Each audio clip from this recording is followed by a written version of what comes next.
Notice Paul doesn't close the letter by pointing us back to ourselves. He lifts our eyes to God. And that's really what worship was this morning. That's what prayer was this morning. That's what coming in here is set to do. Lift our eyes to God. And that's what we most need. Because discipleship that we're called to do, that we're commissioned to do, is not just about what we do, but about who He is. Church, this is why we can live this way, why we can pray with confidence, why we can encourage with endurance, how we can rest in blessing and live as God's people. It's not because of our strength, but because of who our God is, and that is the final note Paul wants ringing in our ears, not self-reliance, but God exaltation. As Paul closes, notice he doesn't leave us with techniques to master this, but with a vision of a God to worship. How beautiful He is. That's been the heartbeat of the entire letter. Not first what you must do, but this is who your God is. Ephesians has lifted our eyes again and again to behold Him in His glory. Look at what they learned, the Ephesians and us learned about God. He is sovereign. From the very beginning, Paul told us He chose us in Him before the foundation of the world, Ephesians 1:4. Our salvation is not an accident. It's not an afterthought. It's part of God's eternal plan for you. You can't break out of that. His plan. Who works all things according to the counsel of His will. He checked with nobody. He checked with Himself. Ephesians 1:11. And why? So that we who had already put our hope in Christ might bring praise to His glory. Your trophy piece is that He's putting on His mantle. Look at how great I am. He's saying to the heavenly realm, look at what I did with this mess. Look at what I did with her brokenness. Look at what I did with his pain. Look at what I turned him or her or this person into for His glory, by His will. He checked with Himself, and so He did it. So He's sovereign. And He's gracious.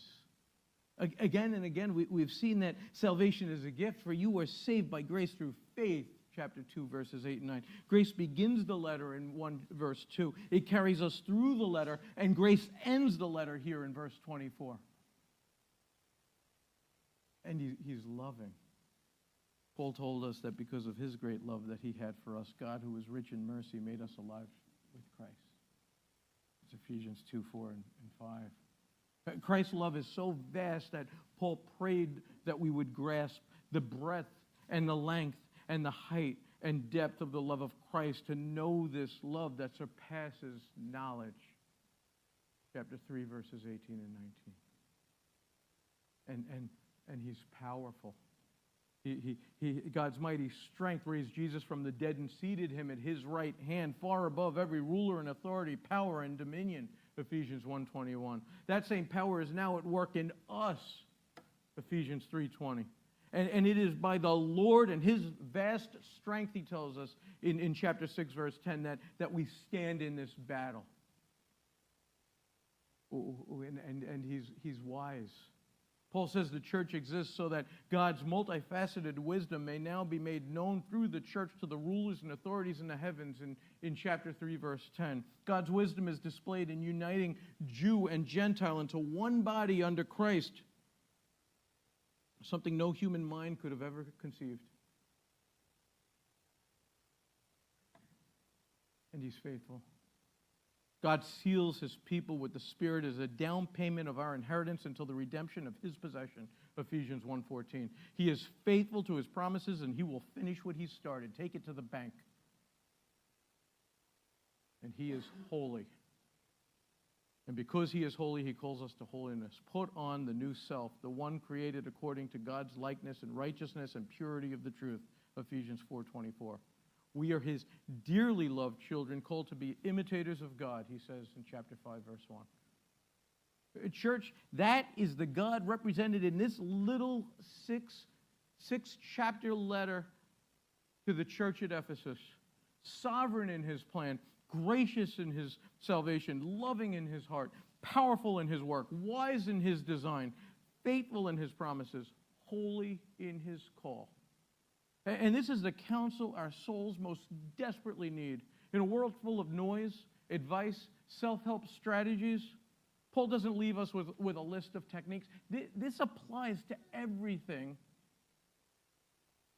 when we realize that he's leaving us with something so much more powerful than do this, don't do that. He's leaving us with a vision of God.